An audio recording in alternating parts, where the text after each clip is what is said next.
Imagine being born under a death sentence. That's how Moses' life began. A baby marked for death by a king's order. Yet he would grow up to challenge that same king and change the course of history forever. This is the story of Moses. Moses was born to Hebrew slaves in Egypt at a time when Pharaoh feared the growing Israelite population. His order was brutal. Every Hebrew baby boy must be thrown into the Nile. But Moses' mother refused to give up her son. She hid him for 3 months, then placed him in a woven basket and set him adrift on the river, trusting God with what she could no longer control. The basket drifted to Pharaoh's own daughter, bathing at the riverbank.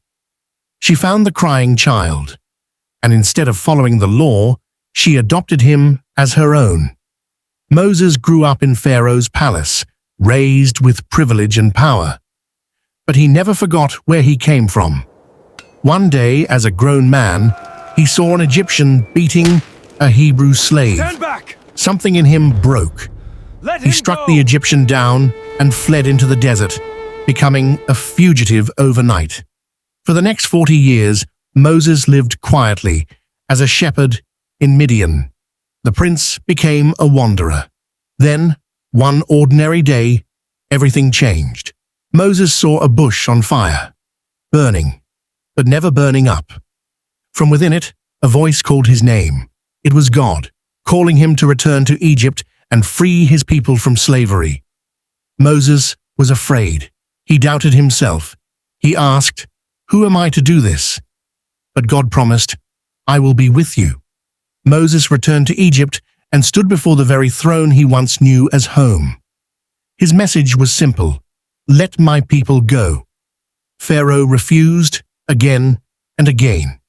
So 10 plagues struck the land, each one shaking Egypt's power and pride, until Pharaoh finally relented.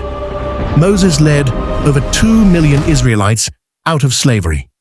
When Pharaoh's army chased them to the Red Sea, the waters split apart, and the people walked through on dry ground. For 40 years, Moses led his people through the desert.